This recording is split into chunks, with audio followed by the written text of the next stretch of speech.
And we are live. Welcome everyone. Welcome to Stanford Technology Entrepreneurship Pitch Battle. So as a reminder, it's an online program made by Eesley, assisted by Spike Morelli and me and Dayan. So it's a MOOC where participants have to gather in teams and cover all the aspects of startup creation through concrete assignments week after week. And they have to review the peers. And here we are gathered in this event as a culmination of all this program. So all the peers have voted for the 5 best last assignments. It's basically a pitch deck. So all the team are here to pitch in front of Eesley, in front of Spike Morelli, in front of Paulo Machado, is a mentor. And we are very pleased to have Ernestine. She's a VC. And also an author of Civic work, Civic lesson, and a philanthropist. And so the format is a pitch battle. So each team has 5 minutes to pitch, nothing more. We know it may be harsh, but it's the rule of the game. In the real life, it's like that. In most of the startup weekend, even in front of a real investor. And it will be followed by 10 minutes of Q&A. And at the end, we will announce the winner. So the winner is based on 2 criteria. Basically, it's like the shape, so the form of your pitch. And the second criteria is obviously the startup concept, the startup idea. So yeah, that's it. If you have some word of advice, or Chuck, Ernestine, Paulo, Spike, you are welcome. I'll keep it short because I'm eager to get to the entrepreneurs pitches, but I just want to say a quick thank you to Yoni and to Spike for putting this together, and thank you to Ernestine for your time, for joining us, and thank you also to Paulo and all of the folks who mentored in the course, and congratulations to the entrepreneurs to making it this far, and look forward to learning more about your startups. And hi, this is Spike. Just a quick reminder to everybody, and thank you to everybody helping, to the people pitching. Please remember to speak slowly. If the judges and the panel cannot understand you, your presentation is good as none. So remember to spell things out clearly as you go through your slides and help us understand what you're working on. Thank you.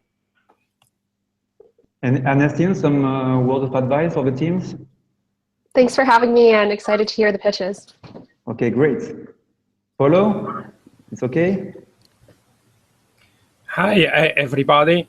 Thanks for the great class, and good luck with the pitches. Nice. Okay, let's start. So the first team is Guys. Guys, you have 5 minutes. Go.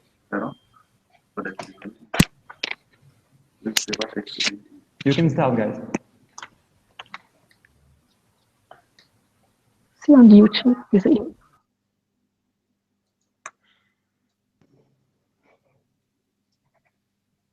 Eva, Marie, can I share my slides?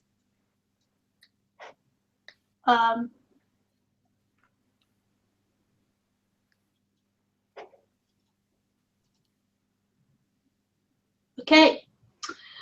Vice is a business that helps other businesses grow. Our first offering is a next generation QVC meets Twitch TV platform. And Forbes' review of failed businesses concluded that on the surface, businesses fail because they run out of cash, but the underlying reason is they don't listen to and connect with their customers. And by 2020, customer experience will overtake price and product as the key brand differentiator. Further, marketing is risky, especially for new tech startups. So there's no guarantee that paid for SEO and ads will convert to sales. And from a consumer perspective, 45% of US customers abandon an online purchase if they can't find a quick answer to their questions. So they need real-time community interaction, how-to explanations, and a community they trust to give recommendations. So what does Buys offer? Buys incorporates transactions into community live stream events. It's an interactive shopping community that renews the shopping experience for both customers and businesses by providing entertainment, interaction for consumers, sales channel, and importantly, a ready and engaged market for businesses. What's our competition like? Buyers takes inspiration from QVC, a successful shopping network, but we're updated for the online consumer. We stand out from crowdfunders by having ready-to-ship, curated, high-quality products. Social media promotion ads such as Google AdWords and Facebook ads can increase audience, but the investment does not convert directly to sales. And Buy stands out from sales platform by providing more than just transactions, but an engaged, interactive experience. How do we monetize? By charging 9% of all sales transactions through the Buy's platform, we only get paid when we market successfully for businesses we represent. This is key to de-risking the marketing experience for businesses. Our secondary revenue is charging business consumers for VIP channel access and exclusive offers at a small subscription fee, similar to Netflix. We have 3 key sales strategies. Stage 1, increase consumer content and gain market traction by focusing on social media presence, content, interviews with emerging tech companies and influencers to gain traction, connections, and beta testers. In stage 2, we convert those beta testers to sales via an online sales portal and our first Black Friday sale in early 2017. Stage 3, we create the full spectrum of services and build on the traction that we created in earlier stages. We're targeting the emerging tech market, which has great revenue potential and is growing at a rapid rate.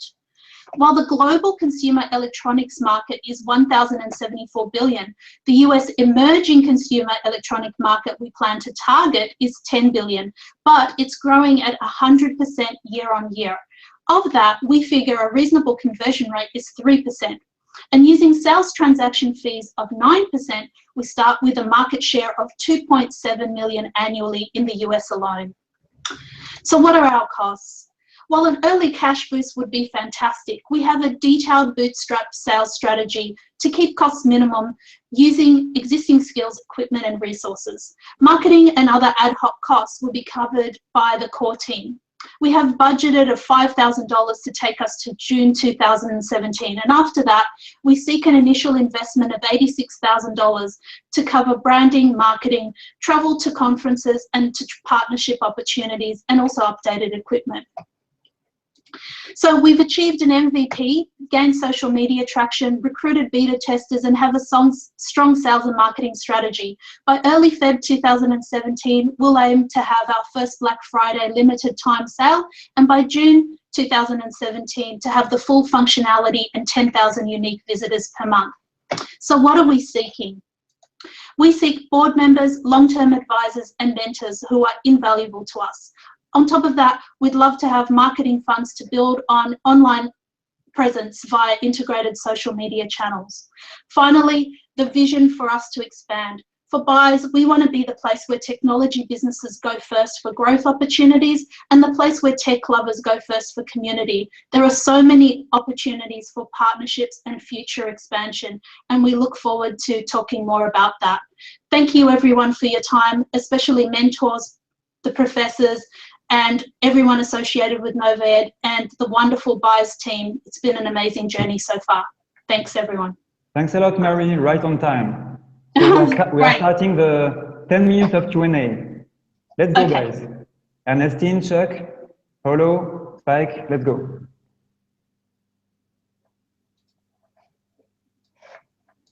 Ernestine, you are muted. Yeah. Okay. Okay. Can you hear me? Okay. Yeah, it's good. I'll go ahead and ask the first question if that's okay. So you mentioned that you're going to take 9% of all sales revenue engaging businesses in the first place to attract them to join your platform. So how am I going to attract businesses in the first place to join the platform? Was that, sorry, did I understand the question correctly? Correct. Okay. So the first stage of our strategy is to build the market. We're not going to get the businesses until we build the market.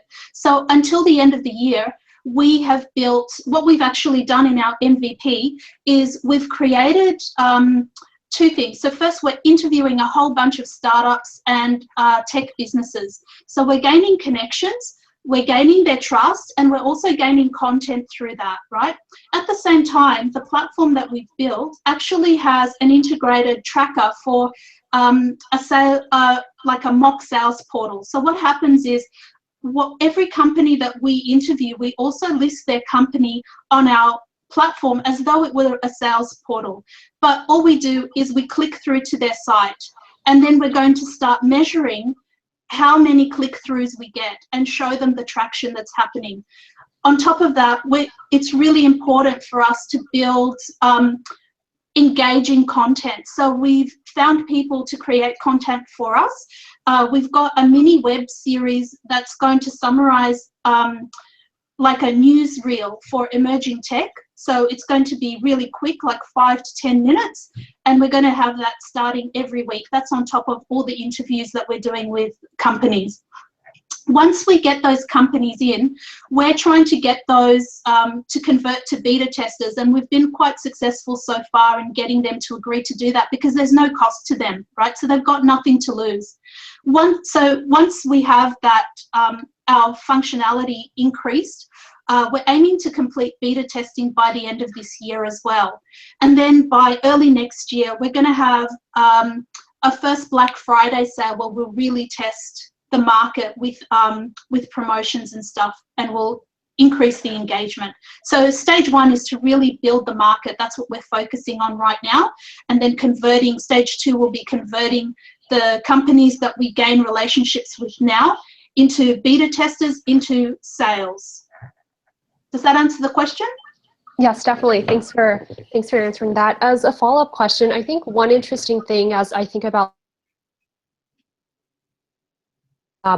when you think about purchasing and how that's happened over the past few decades, a lot of people are influenced. If you think about mannequins in the retail storefront, they're very influenced by, you decide what you want to purchase based on what you see on mannequins, what's displayed on the window front. And now there's kind of this transition with Facebook, Instagram, and these social media models, and looking at what they're wearing, what they're posting online, and very much thinking, oh, I'm seeing this on Instagram, I want to purchase it as well. And I think there's been a growing rise of influence amongst these kind of like social media models, these social media fashion models. How do you think about engaging those individuals on the platform? Yeah, thanks for that question. We've actually thought a lot about it, and integration with social media and live interaction is a key component of our platform. So the way we see it working is people can actually talk live to the people presenting, to other consumers, but also engage. So we can have a live Twitter feed, for instance, to show what people are saying in social media. But we're still working on that piece of functionality, so that didn't make it to our MVP, but definitely it's part of our design. Thanks a lot for the answer. We have 6 minutes left of Q&A, so Chuck, Spike, Paulo, if you have some questions, some comments, go ahead. Yeah, it's a very interesting idea. Can you talk a little bit about the MVP that you mentioned, where you're at with that, and also, you know, any customer interactions that you've had thus far, the feedback or the insights that you've gained from those? Yeah, sure. So the MVP so far, what we actually have live is an integrated like vlog and vlog portal where we have content and we play the content, and we have also what we're calling a mock sales portal. So we actually list all the products that we interview for, and we provide a click-through analysis of every time consumers click through to one of the business. So we're assuming they're going to view our content, see an interview, see a product they like, and click through.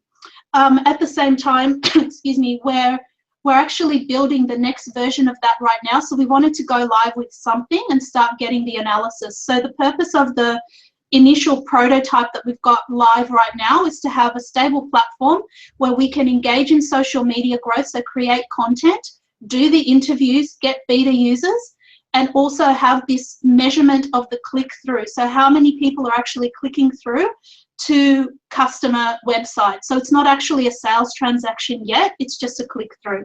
So those are the key things we wanted to achieve, and that's what's in our MVP. However, what we're building right now is in a separate instance that we're testing is the app. So it's very important that we have a mobile presence. We're building an automatic platform for consumers to upload.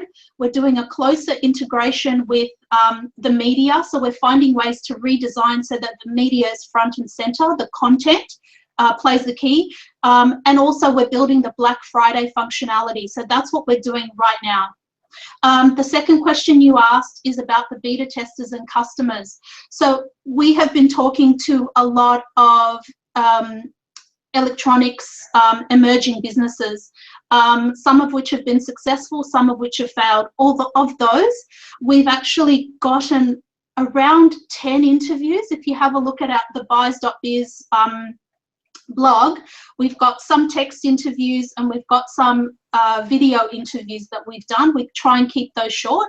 Now, most of those consumers are willing to be beta testers. So once they go through the beta test and we've got the final platform, we're going to be aiming to convert them to actual sales. And what we've emphasized to all our potential customers is that there's really no risk for them to take the journey with us, because they will only pay us if they get additional sales. So a lot of the businesses that we're talking to are those, for instance, who've gone through Kickstarter or Indiegogo and now they don't know what to do. There's really not a lot of alternatives. So they've had this huge, they've had this huge success, and then it kind of dies down. It's like, okay, well, what do we do now? So those people are looking for other avenues. And we're hoping to provide that for them. Thanks a lot. We have 2 minutes left. So Paulo, Spike, if you have some comments, some feedback.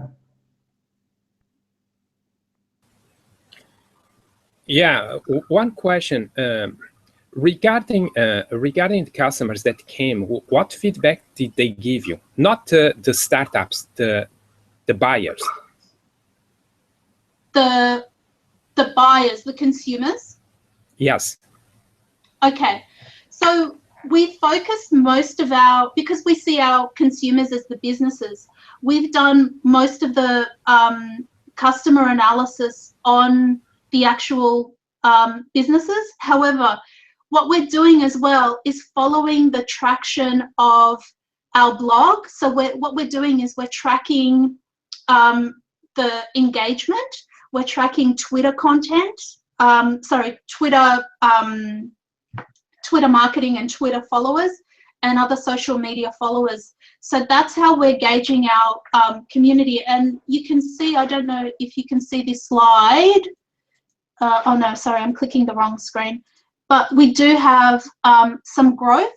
And what we found is, even though on a monthly basis, you can see a smooth growth over time. But actually, if you look at it on a day-to-day basis, as soon as we have content, what happens is those other that other company that we've interviewed, they'll actually share it on their social media, and their customers will give us a spike in our reviews. So we get, the more content we have, this is the key lesson we've learned from the consumer side. They really want to see engaging content. They want to, they really respond well to sports and similar sports, VR and emerging tech. They actually love that. So when we see the breakdown of our customers, sports and technology followers are the people who really watch our stuff, and it's gaining traction. So the more interviews we do, the more we grow. Okay, one more question. Last question. Yeah.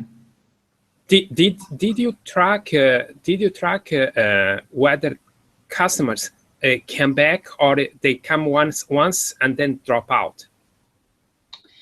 Actually, we haven't got that statistic yet, but definitely we need to. We're gaining more and more statistics. That's a really good thing for us to track, and we haven't got enough statistics to say that yet. We've only really been tracking for a couple of weeks, and we need more content and, you know, even more traction to really tell that people are coming back. I don't believe we've got enough content, enough regular content yet to answer that question, but we aim to. That's why we're really focusing on getting the content now, and we're creating that web series for exactly that reason. And that web series will start in 3 weeks. Okay, guys, we are out of time. Thanks a lot, guys. Thank you. So the second team is data analytics experts, but we have an issue, a technical issue with Google Hangout. Carol agrees and Sam Tunnel can't join. So Varghese, can you pitch for them? Oh, Carol is here. Nice. So what must I do? Hello? Yeah, Carol, Yeah, we hear you. You can hear me? Okay, Dayan, my slides. Just on time. Whoa, like a movie. Okay. Tell us when you are ready. And, can you see my? Okay. Can you see my slides? No, we can't. Dayan? No. Okay. You need to click the screen share button, the green one. Let me just share the screen. On the left of the screen. On the left, not the green one. Okay, got it.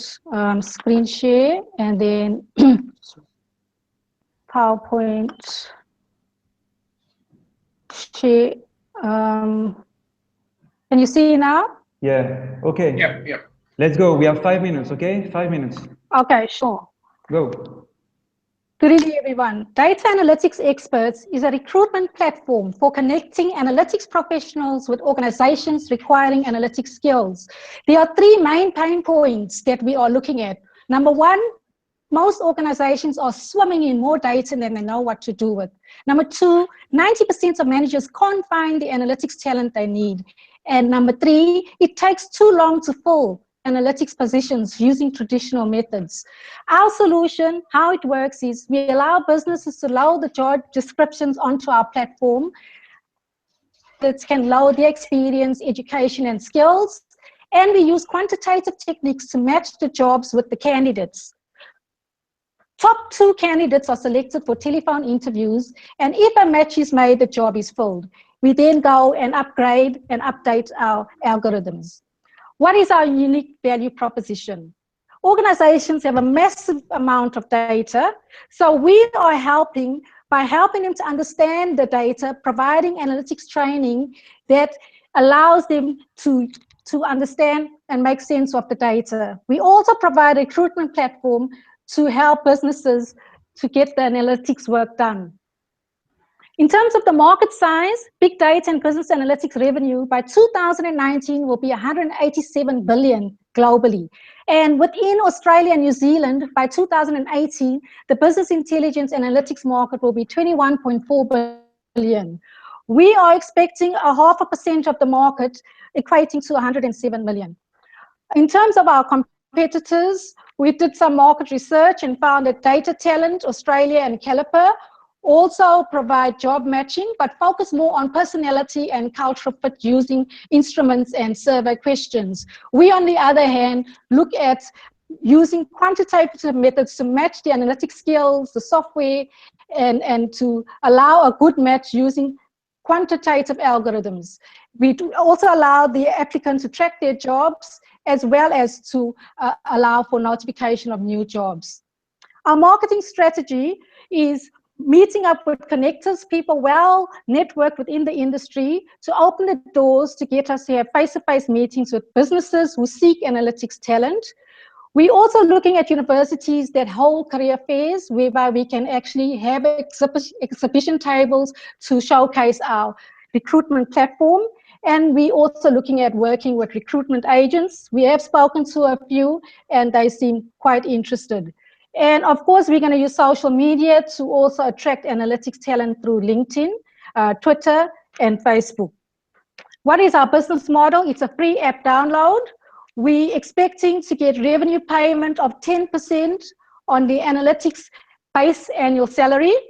And over a 12-month period, we've calculated a cost to acquire a customer is $1,500 per customer, and the customer lifetime value to be $13,750, equating to a net revenue of $2.45 million over the 12-month period.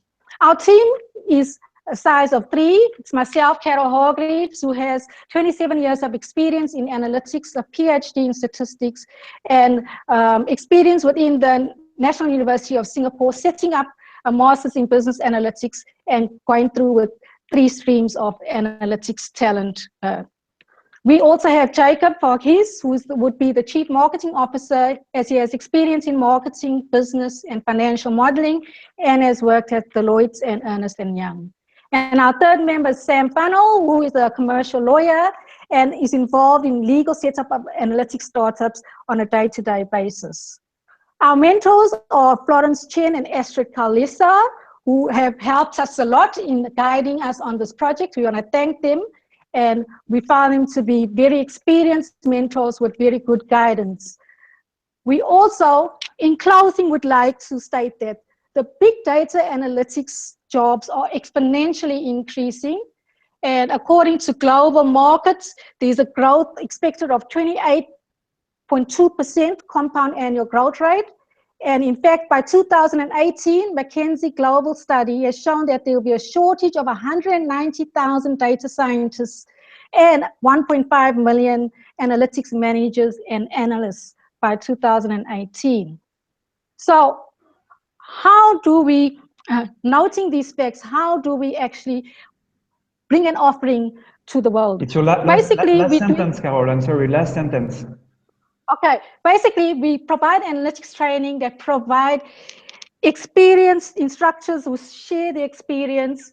We do interactive teaching, and we actually work with the business problem from end to end, showing the value proposition to our students. We also provide the analytics recruitment platform, as we stated earlier, and using the quantitative methods to match the analytic professionals with the job organizations. Okay. Thanks a lot, Carol. I'm sorry.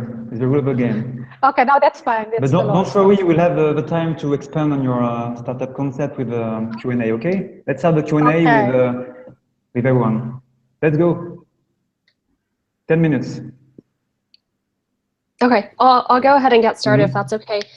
Thanks for the presentation. I think finding the right data analytics experts is a challenge that a lot of the startups that I back face, especially as they grow.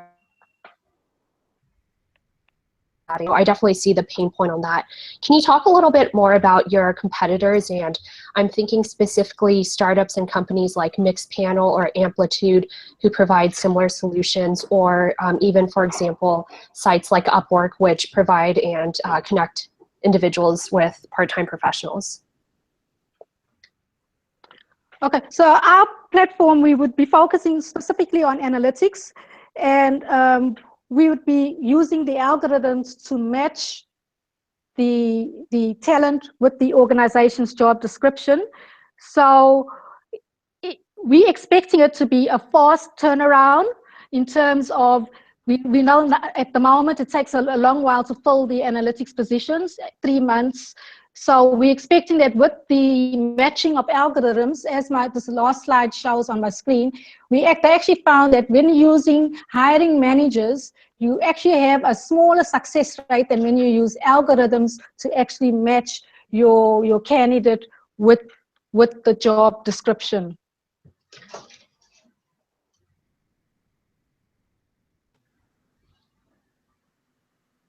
Okay, nice. Other questions? Yeah, it's rather just advice about the pitch. We only saw the first slide, and this is why we keep emphasize that teams need to rehearse in advance on the live Google Hangouts. So once you guys come here, you know everything goes smoothly. You know exactly what to do. You know when to move the slides, and everything just happens automatically. Okay, sorry about that. Are there any more questions? Yeah, so my question would be on the business model. I mean, I also see the large increase in demand for data analytics that Ernestine noted, but I think it'd be worth taking a look at the competitors that she mentioned. I'm not sure exactly how the business model. Can you hear me? Yes, I can. Yes, and I am familiar with Upwork and Fiverr and those freelance platforms. So okay. yes, Yeah, I mean, I guess my concerns around the business model and how you get companies to pay a portion of the salary when it seems like they could have an easy out in saying, oh no, we happen to meet this person through a different channel and hired them through that. Yes, so I think it's more for me to do a proof of concept to actually demonstrate that the rate at which the matches are successful, number one, and number two, the turnaround time for the organizations, what's currently happening now in their workplace to fulfill a position, and then by using the recruitment platform, the time saved, and in a sense, you're actually saving costs because you're able to get the work done because you're able to fulfill an analytics placement quicker. Does that answer? But I do. I just want to join in, and I also wanted to tell you that that like a month before, PricewaterhouseCoopers and I think a private company and Coursera came together to give in this platform so that learners could come around and learn this concept. There are you have this universities have programs to get to learn data analytics, but what we are doing is we are targeting and taking differentiated, concentrated, and customized marketing. So we actually see that there's a vacuum in data analytics. We think that many companies want to deal with data but don't know how to do it. So many of the managers go to Coursera and universities and learn all the math and statistics behind it, but they don't know how they can implement it in a program. So what we are doing is we take a concept or we ask them what the problem is, and we match around the concepts, and we come around to solve the problems. So it's basically a customized solution rather than a mass, what I call, teaching and not knowing what to do at the right time. So basically, we think we concentrate on the right promotion, and we think we will go to advertising, sales promotion, and direct marketing to bring in customers so that we can refer them and make this a viable proposition. Yeah, so it's not the it's not the demand, it's not the market need that I'm questioning. It's the details of the implementation of the business model and getting companies to actually pay a portion of salary over time when they could potentially say, oh no, there's going to be a high incentive for the company to get around having to pay a portion of their salary over time. So it seems like most of the other sites have some kind of other revenue model that gets around having to charge the companies a portion of the salary on an ongoing basis. Yes, what we're trying to do is we are going to customize the solution. See, because all these platforms are providing services on a mass scale. So we actually want to provide a differentiated and a concentrated model on which we go to a specific company.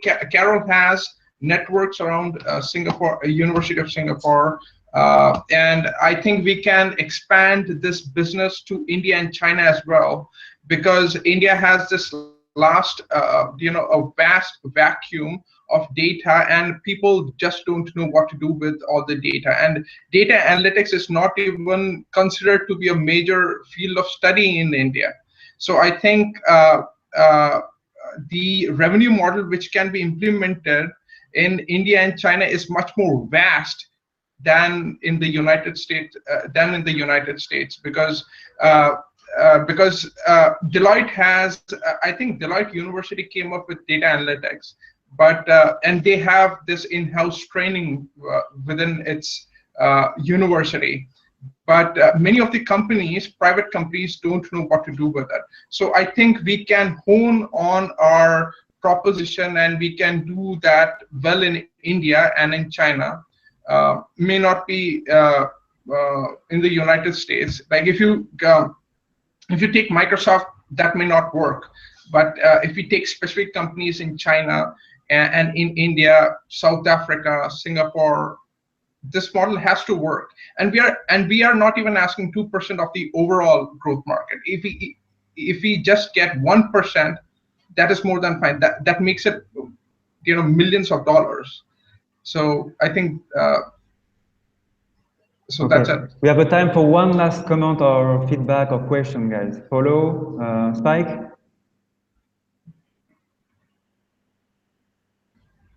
Or Chuck, Ernestine. Any other questions? It seems good. Okay, thanks a lot, guys. Thank you. So we are changing with the third team. It's Alibo Food. Ready when you are, guys.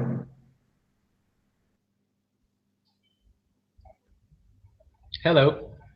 Hello, everybody. So I need to showcase, I think, Lee. Is Chen, okay. Please. Lee, you can start showing your slide.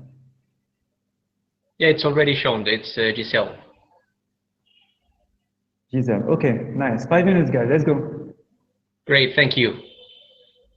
Hello, everybody, and welcome to a live food adventure. Can you see the screen now? We can see it, yeah. Okay, great.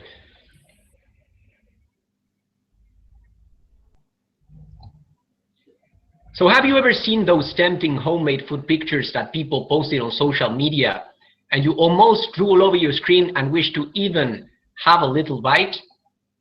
You're wondering how some people are so talented that they cook such delicious food? You think, gosh, I wish someone can cook those for me. Let me introduce you Alibo Food, the future food sharing platform. It allows people who love to cook opening their own catering stores on the website, and people who love trying new food can now buy those prepared meals. We are implementing technologies such as rating systems and data analytics to better support private caterers and buyers to make smart decisions. With Alibo Food, we really want to empower individuals and build a bridge between private caterers and food lovers. Anyone can become a private caterer, and anyone can make a better living by establishing own business and building up a customer base with the assistance of Alibo Food. If you love eating, we will make sure you have also a memorable food adventure experience. We have interviewed 87 potential sellers and 127 potential buyers, coming from different cultural backgrounds, and all of them loved our concept. We have summarized their feedback, identified some potential risks, and come up with plans to turn them into opportunities, such as establishing partnerships, provide education and assistance, and create loyalty programs and promotions. We have already our single store prototype site, which is running, and we received the first order on the first day of launching. Sellers can upload some pictures of the food they provide, specify the price and ingredients. Buyers can browse through the stores, order meals they want, and just wait for the homemade meal to be delivered. During the validation process, we collected a lot of feedback from both sellers and buyers, and then made changes to our existing prototype, as well as to our overall strategy, including the introduction of the live chat feature. We are now working on the multi-store prototype with credit card options, which will be ready in the second month. There are more than 10 sellers currently waiting for a new prototype to open their own online store. We choose Toronto as our launch location. According to 2015 statistics, Canadians spent $5.2 billion on the underground food industry. Targeting only 10% of people, we can have $800 million of transactions per year in our platform. Later, we can expand to other places in Canada and international countries. Individual marketing is expensive and takes time for one private cutter. Our platform will provide multiple marketing strategies, and we have used mainly 3 types: banner ads, social media channels, and promotions. We are in partnership negotiations with delivery companies and also considering company catering partners, among others in our scope. We did a very detailed competitor analysis on both local and international markets. Here we categorize those detailed criteria into several major ones, such as target customers, delivery cost, pricing, marketing strategies, and website features. Since we can offer a service that no one else is offering, customer will choose us over the competitors. We have a great multicultural team coming from different professional backgrounds, which let us enjoy the journey while working hard to achieve our vision and bring you the best food or realize your chef dreams. We have also 4 mentors with extensive experience as our valuable resources. They provided outstanding guidance to us along the journey. Now, let's try digesting some numbers. We are planning to use a single store prototype for the first months. Since our internal team member has developed it, this has incurred 0 cost. Total cost will be around $48,000 for our first operational year. Planning to have multiple revenue streams, which lead us reaching more than $228,000 in our first year operational. Even though we did a very conservative forecasting with the expansion plan starting from the 4th quarter and opening new locations every 2 quarters, we will still reach a $2 million revenue in the 5th year of operation. Regarding funding, we decided to bootstrap and start by ourselves for the first year. Afterwards, we are planning to find funding for $65,000 at the 4th quarter for new technology development and $96,000 for the 2nd and 3rd year marketing boost. So please join the Alive Food adventure, and together, let's empower individuals and reinvent the world. Nice, right on time. Let's begin the Q&A with Ernestine, Chuck, Paulo, and Spike. Okay, thanks for sharing the pitch. I'm a huge fan of food, so it's always exciting to hear food-related startups. I'm curious, you mentioned in terms of target cities to launch, Vancouver was the first city you initially planned to launch in, and then other cities in Canada before targeting San Francisco, New York City, and LA. Can you talk a little bit about how you're thinking about that specific launch strategy in those specific regions? Actually, this is Emily. So actually, our first launch city is Toronto instead of Vancouver.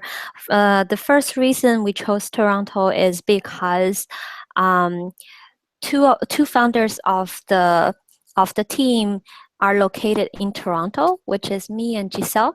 So we feel like if we are more approachable to the market, and also we're more familiar with the market.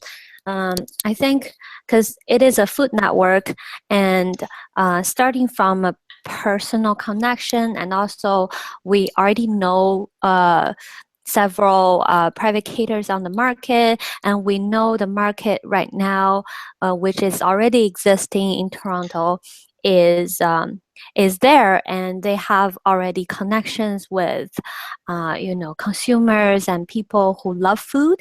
So that's why we chose Toronto as the first launch city, because we have more confidence in our local community. The second, we were planning to expand to Vancouver and some other cities in Canada, and then maybe expand to Argentina and also US in the next phase. Thanks for your answer. Any other comment, remark, question? You have some time. So I would just, well, I think first of all, you guys were in the last round of the pitch battle, right? Yes. Yes. Oh, great. Okay. Congrats on making it to the top 5 again. That's a good sign.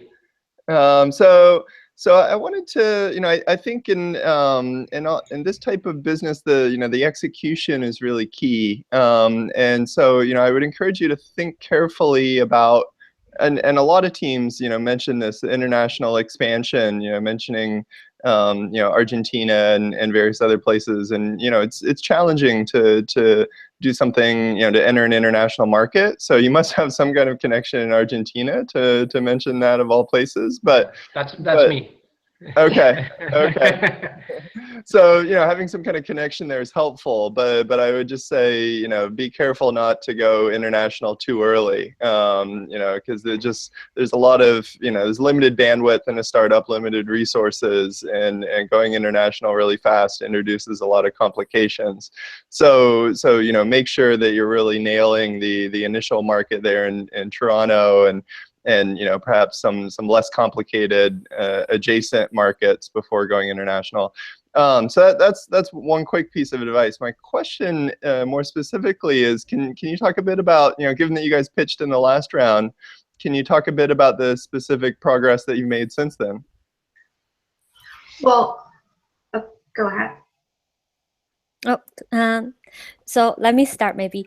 So last time when we were doing the pitch, we were basically an idea, and it's more discussion around the team and also the planning, a business planning phase. So after last pitch, we were so we actually started to doing some solid things. For example, we chose from different technology solutions, and we chose one technology as the foundation of our platform, and then we contacted several sellers, and we brought them into the website, and we implemented the site, and also we opened the site to a few group of people because we don't want it to be very public before we open the multi-store. So it's kind of like a prototype phase, but the website is already running. And then we started the marketing to some extent of the group in our network as well. And also we have received the orders from different customers, and we incorporated some feedback from the customer and also the seller as well. And also one thing I want to add it on top of that is we realized the live chat features are really, really crucial for the e-commerce these days. So in order to keep the interaction going and the buyers are able to talk to the sellers in real time is very important for the e-commerce.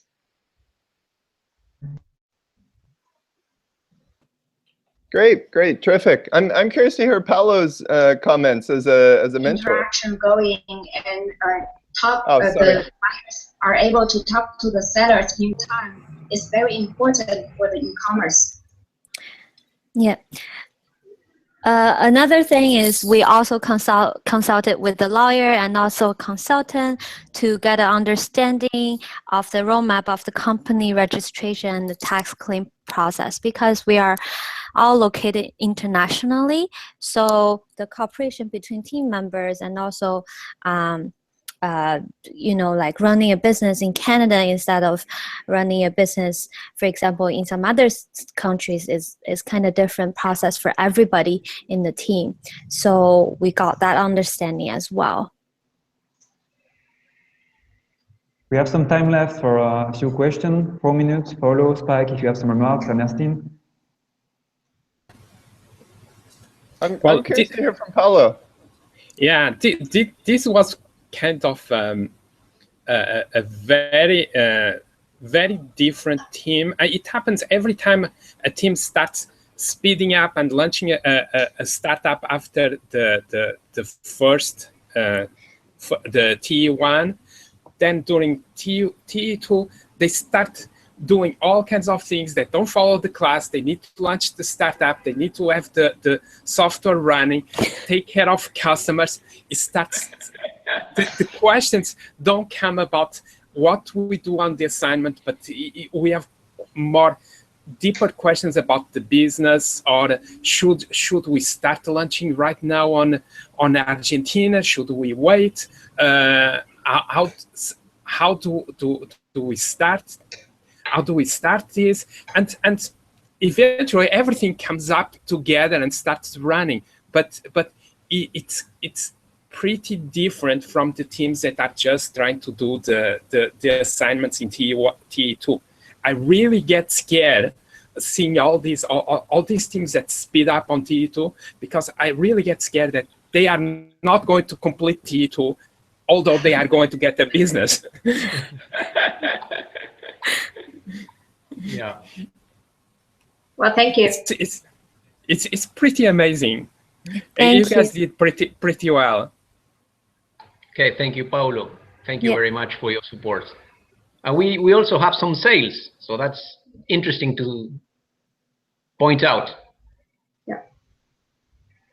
Yeah, we're And very it's happy. it's a please. very good experience that we tried the prototype and we actually had sales, because it's real life experience, and we were able to get the feedback from the customers and also the seller. And luckily the sellers and the customers were really cooperative in terms of supporting us in the business way. So we also set up emails whenever a transaction is done. And then we were really, because at this point we were really eager to improve our technology, improve the platform, improve the experience. So there are still some problems that we need to address from their feedback, but everything seems promising. Thanks a lot. Any last remark? 1 minute left, guys. And Paulo, you are very scary. We think about that with Spike, It's like a ghost, in the... I think Paulo's just emphasizing to us how early in the morning it is his time. Oh, sorry. Okay, All right, congratulations. good job, guys. We'll go to the next team. Thanks a lot. Yep. Thank you congrats very on the much. progress. Okay, thank you. Thank you, everybody. Congrats on the progress. Bye-bye. Thank you. So the next team was also here in the last pitch battle. It's Traxalent. So ready when you are, guys. 5 minutes. You can unmute yourself.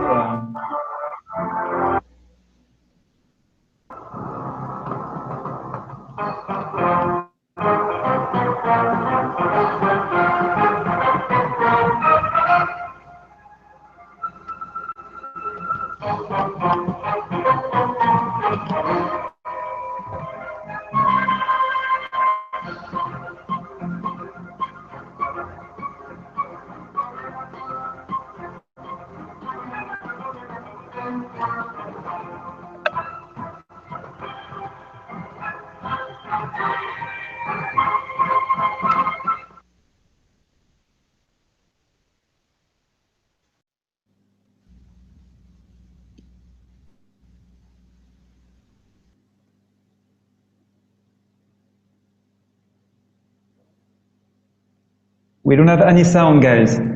Unmute yourself and go ahead. Okay, I'm trying to unmute now. It's working. Go ahead. Thanks a lot.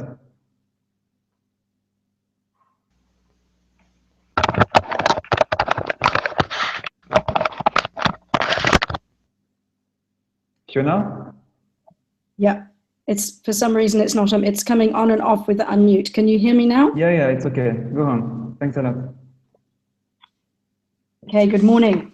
How many of you have felt the pain when worry gives way to sadness and grief when you lose your pet? Over 10 million pets get lost each year. That's 1 every 3 seconds. If it's not happened to you yet, perhaps it's happened to a loved one. Now there's an easy solution. Traxalent is a unique pet location network. Unlike existing pet tracking solutions, Traxalent is hardware agnostic, preferring to enter the market from a different perspective. Our market research shows that there are still a huge number of Luddites out there, pet owners who clearly stated that ease of use was of great importance for them to spend money on technology. Traxalent is a pet location platform that focuses on user experience, community building, and the creation of a fun habit-forming application. Users can monitor the location of their pets from their cell phone and be alerted if their pet leaves their self-determined safe zone. It's incredibly intuitive to use, simple to share, and creates a community of value. Our mission is to make stray dogs and pet shelters disappear. As well as displaying your pet's location, Traxalent also has the option of sharing location information for any lost dog. Bye-bye stray dogs and bye-bye pet shelters. The current pet wearables market is about $1 billion US, with our serviceable market being about 65% of that, but we're focusing in on an interesting target market. Traxalent has decided on pet owners who see their pets as members of the family, as a niche market who not only would have the propensity to spend money on their pets, but who would most feel the pain of losing a pet. Our revenue model is subscription-based, preferring to give the hardware away for free in order to exchange for a 12-month commitment to our platform. After all, it's lifetime value of the customer that we're after. And if all our customers start out with a 1-year commitment, we have 12 months to engage, learn, iterate, and completely wow our audience by the time they decide on renewal. We already have our GPS tracking device and are finalizing our application software as we speak. After substantial testing over the next few weeks, we'll launch in November with the goal of selling just 500 subscriptions over the following 6 months. Real customer feedback will be invaluable. We'd be habit testing throughout to create a habit-forming service with all the associated triggers and rewards, and building a pet location platform that our users would never choose to move away from. This initial traction should educate us sufficiently to enable us to attract subscribers more quickly, and we've set a goal of 10,000 users over the following 12 months. Within these first 18 months, emerging technology will enable us to offer improved hardware for upgrades to existing clients and to consistently attract new ones. This, together with our continually improved tracking network, should allow us to accelerate and enable us to scale. Having the best pet location platform in the market won't guarantee our success, but our marketing plan highlights key metrics from customer acquisition cost to lifetime value to attract, interact, engage, convert, and most importantly, retain customers. Plus, we have the right team to get this done, including experience in tech, manufacturing, sales and marketing, finance, and 4 successful startups between us. We're going to get this done. But to do this, we need cash. Our revenue model is based on subscription income and emergency tracking fees. Budgets going out 18 months indicate a capital requirement of $200,000 to show traction. From there, we'll raise $1 million US to accelerate our marketing efforts and enable us to scale. 1 in 3 dogs goes missing in their lifetime, and only 1 in 10 of those is ever reunited with their owners. In the 5 minutes it's taken us to introduce you to Traxalent, 100 more pets have gone missing. Only 10 of those will ever go home.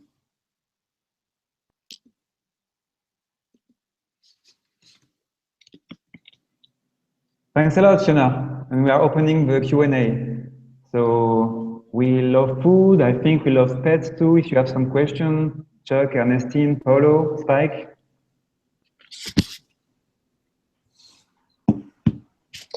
Thanks for the presentation. Can you talk a little bit about the technology that you're planning to use? And specifically, I think probably one of the biggest challenges for tracking pets is charging and making sure that that device is well charged. How do you plan on just kind of tackling the technology for that? Yes, obviously, I mean, we have already decided on the device that we're going to use, and it's currently got a battery life of about 10 days. So there's obviously, it's a rechargeable battery. And that's something that we are assuming over time will change. We've been reading a lot about emerging technology in batteries in terms of thin film batteries and things like this, that battery life extending. So we're hoping that's going to happen. But at the moment, it is a rechargeable battery.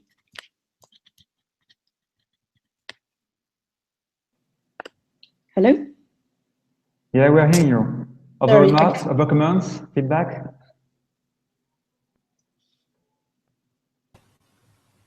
Yeah, there are lots. I guess of there are follow-up competition. question. Oh, go ahead. There are lots of competitors in this market. How do you guys are going to differentiate from all the rest? What we decided on, and that's what we were trying to get across in the pitch conversation, was that we're approaching this from a very different angle. We found that everyone that's out there at the moment in terms of pet tracking devices is concentrating on the hardware. They're a hardware company.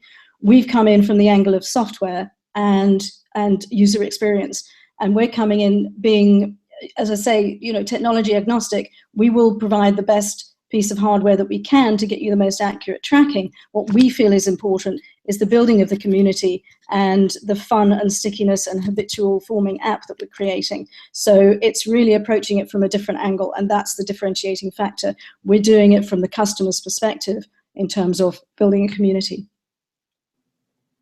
Ernestine, you wanted to ask a question? Go ahead. So another question I was going to ask is in terms of how are you thinking about the price point for selling this device to pet owners in terms of, you mentioned like subscriptions is. Yeah. How much pet owners are willing to pay for this kind of solution?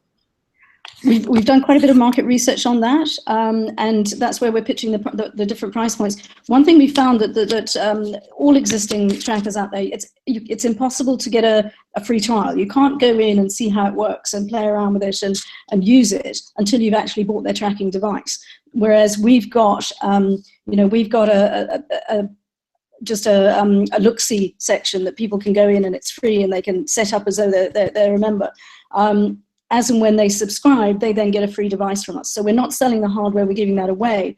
And we've got the ability for people to upgrade along the way. You can just be a base member, which would be a very small $4.99 subscription, and that would then allow you to use it, basically pay as you go.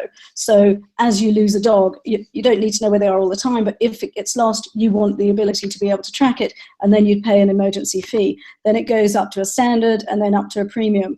Standard would give you a signal every 30 minutes, and a premium would give you a signal every 30 seconds. So it depends on where you are with the pooch. Do you want to have him on your phone all the time to constantly know where he is, or are you not prepared to pay the $14.99? We're just comparing it with things like if you think, for example, the average pet insurance in America these days is costing people an average of $41 a month. So this really doesn't enter into that scheme of things. If people are paying that for their pet, then we believe that $4.99 up to $14.99 is perfectly affordable. And having the commitment of 12 months, we feel that we can give away the device. Thanks a lot, Fiona. Any last remark, question? Chuck? Paulo? Yeah, so congrats as well on making it into the final 5 and the second time around. So it's good to see you guys again. So I guess a bit of a technical question. I'm just thinking about from the user's perspective, the battery life issue, and remembering to recharge. So I'm wondering if anything can be done there to keep from having to recharge every 10 days. Maybe one idea perhaps is that, maybe folks can have a setting in the app where it doesn't necessarily need to ping as often. If they know where the dog is, they're not concerned that it's lost. Maybe there's a less frequent update that might save some battery life, or some other way to make this more user-friendly. Absolutely. There's 2 points there. The one is that there'll be a standby mode. If they are with their dog and they're sitting watching TV or something, they can just stick it on standby. That will certainly reduce battery life. But additionally to that, we've built in something that notifies people as the battery's getting low. So it's not like leave it for 10 days on the risk that it runs out on the 9th day and then you lose your dog. You get notified of low battery life. So there's 2 things there. There's a standby mode and a notification.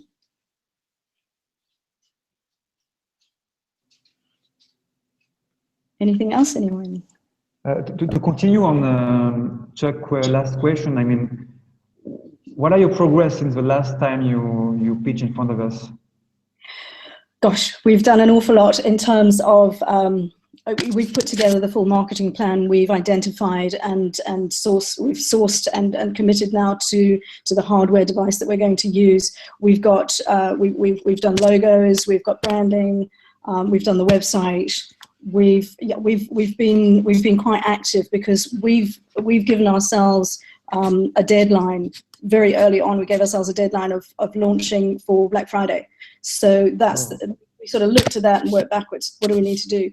And we're a bit like headless chickens sometimes, but yeah, we've been working very hard. Yeah. Congratulations. Any more remarks, comments, questions? Paulo, Spike, Ernestine? I'll just add a quick thing about the battery life that might be useful. I've seen some people taking advantage of proximity charging. Yeah. So you may have like a proximity charger mounted on either the kennel where the dog is sleeping, eating. So Yeah, that, we were thinking places that. where, places where he would be a lot of the time, so that the battery could automatically be recharged. Yeah, Spike, that's a great suggestion. We actually had a similar suggestion from one of our mentors, who I've forgotten to thank, but Alan Martello, he suggested exactly the same, that we have a stand or something like that next to the dog bowl, so when they're eating, it just automatically starts recharging. So yeah, we've been looking into that as well. That's a great suggestion. Thank you.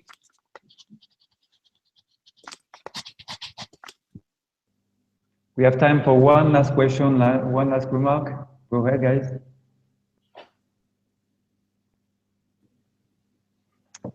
15 minutes, it's fine.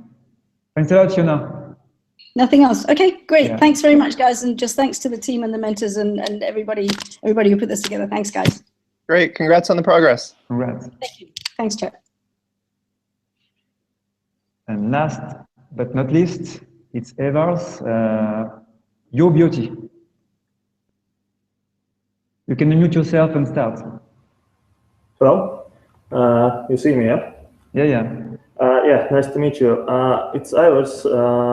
It's afternoon here in Riga. Take it off. It's afternoon here in Riga, Latvia, but good morning to those who just woke up. So the morning is the best time to speak about beauty, by the way. And I'll just share the video. Just saying if you can't see this, yeah? So just a moment.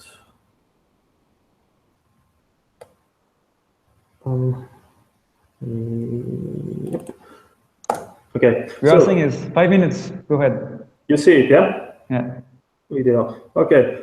So yeah, thank you for having me here, and thank you, Traxalent. My dog is here, Butterfly from shelter, to support us both.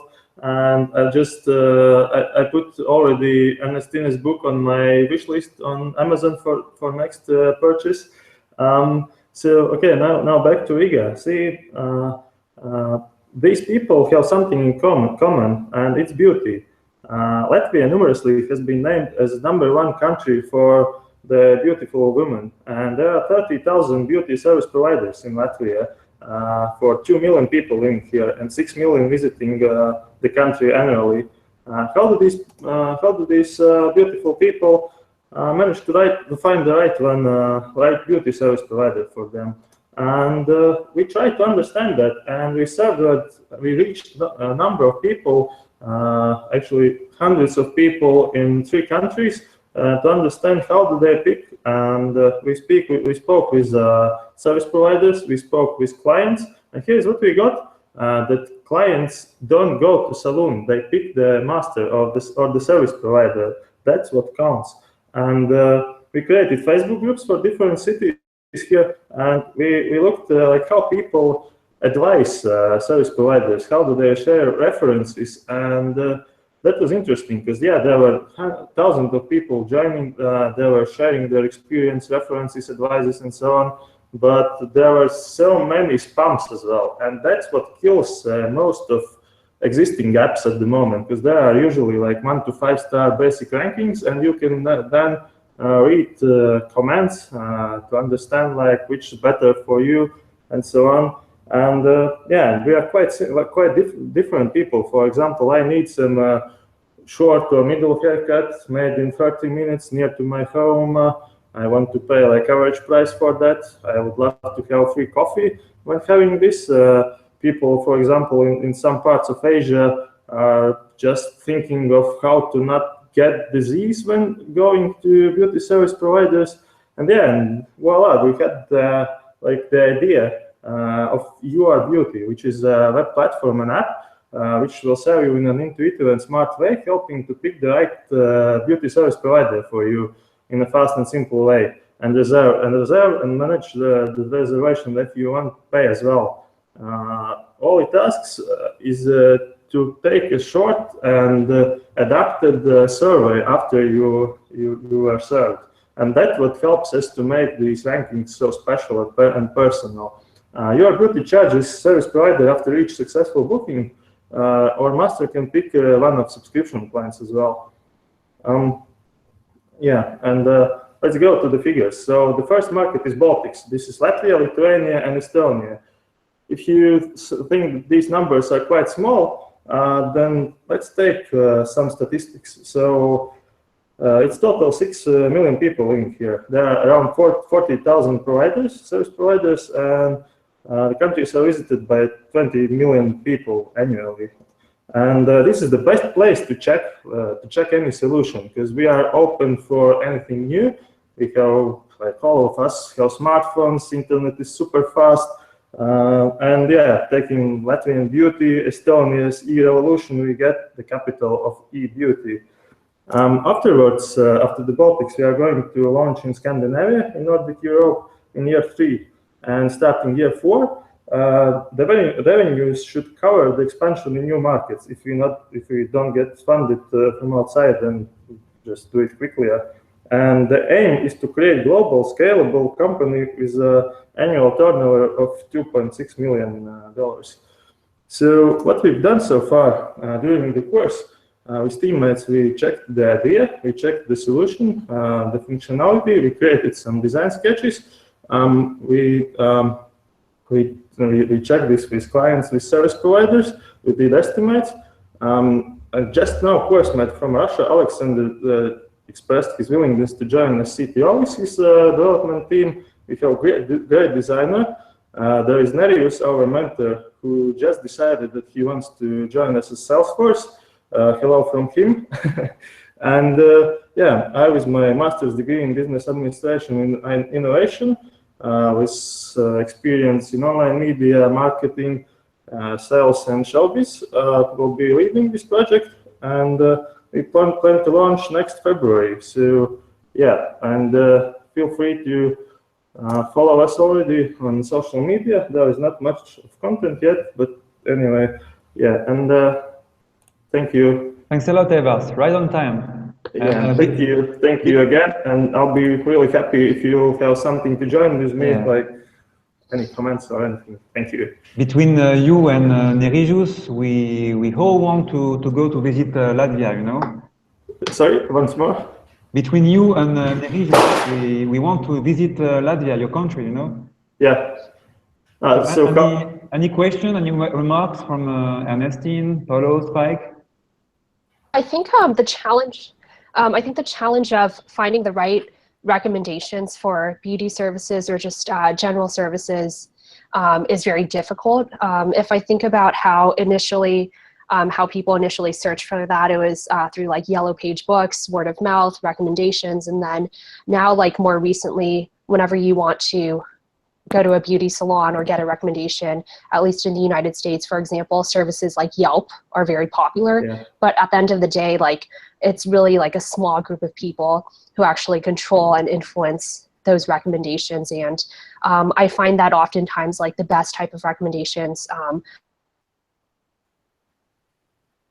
these type of recommendations is when they're personalized or when they come from like friends or family members. So I think that's definitely like a real need and solution that needs to be created. So I guess like the question I have is in terms of actual like competitors that are currently in the market, especially surrounding the region that you're from, Latvia, and also Baltics, like what are the current solutions that people are using for this need? Yeah, thank you. This is quite new like field for any solutions, but the first ones came like just I don't know, this year, made by a few like leading online media. They are like mostly quite linked with a few cities only, and served as more like to sell like ad place on this app for some biggest salon chains. But there is one very huge market player in Europe. It's called Triathlon. It's valued at the moment, I think, around $250 million. It's just decided to enter US as well. It's now acquired by China's company. By the way, it was designed in Lithuania and called it first Wahanda. Yeah, of course, there is Yelp as well, but those all are quite not so specific and not so created for this, as I told, this intuitive and smart way. So we want the user to spend as little time as possible and to find the best fit for them, like taking into account the place, their needs, their preferences, and so on. And of course, make bookings easy, automated bookings when both parties allow, and so on. Thanks. Any more questions, remarks, comments? Paulo, Spike?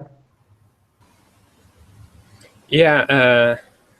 How did you validate the concept, and what feedback did you get from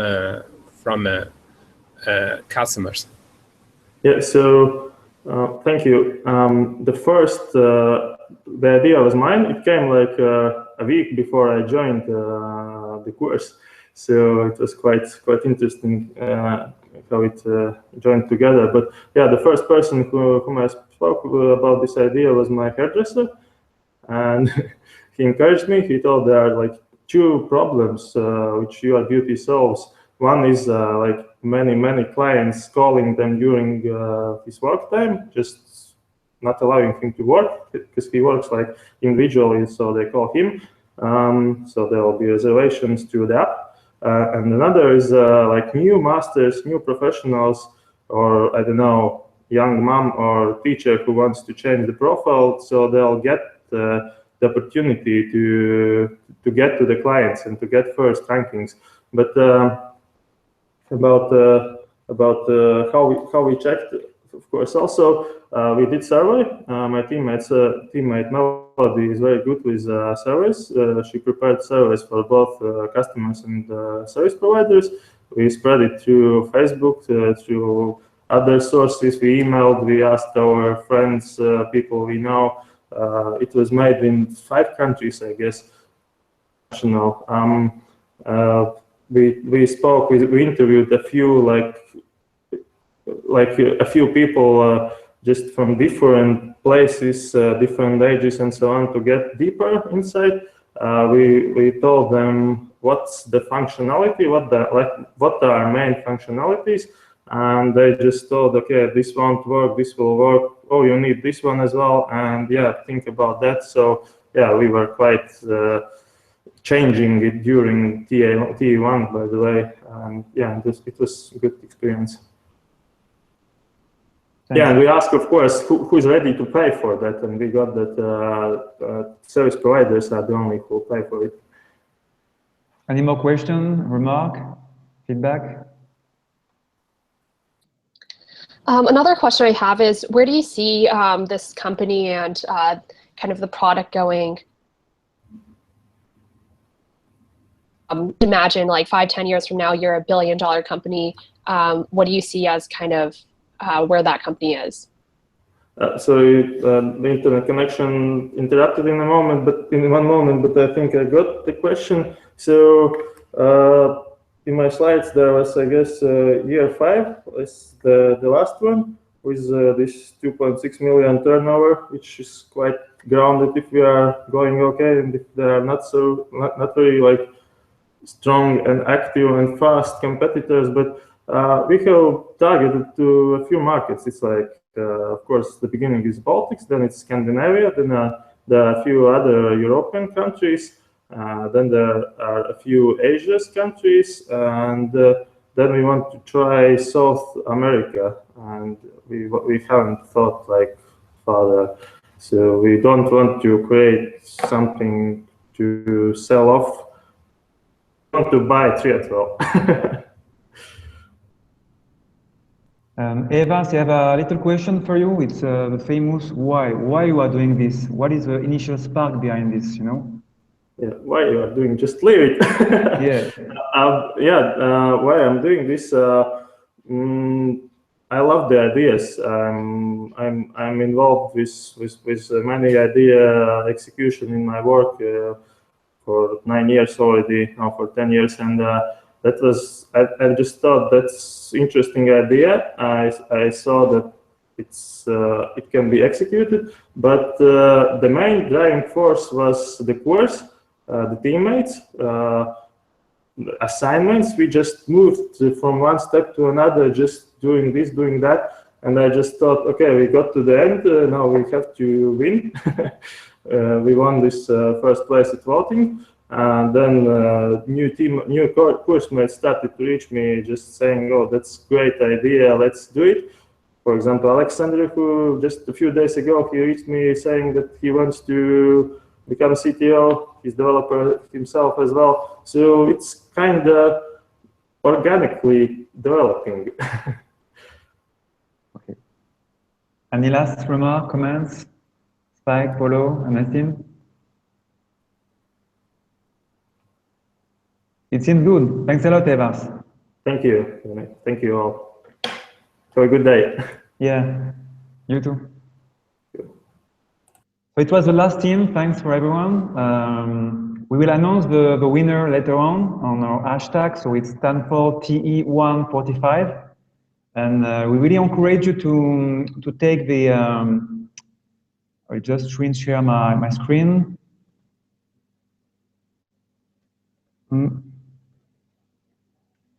Yeah, so this one, the part 1, which will start October 2. And we really encourage you to take it because we are like updating the content on a regular basis. And as it's a team-driven and a project-driven course, every experience is new. And you can also join as a mentor. You can also check our hashtag just here to have some news. We'll organize Twitter chat. We'll have more pitch battle. So thanks a lot, everyone. Thanks to Be Co-working, who is hosting me for this pitch battle. Thanks a lot to Spike, to Ernestine, to Paulo, to Chuck. If you have some last words, last comments, Ernestine, for example. Thank you so much for having me. Really enjoyed listening to the pitches. Cool. Thanks a lot. Spike, Paulo. Just a big thank you to you did for running this whole thing again. Thanks a lot, guys. Yeah, thanks, Yoni, and thanks all the teams and all the participants. It was very fun, very exciting. It's getting better every year. Exactly. Yeah. Thanks a lot, guys. And we are trying to improve the way we teach and learn entrepreneurship. So it's a pleasure to do this with you. Bye.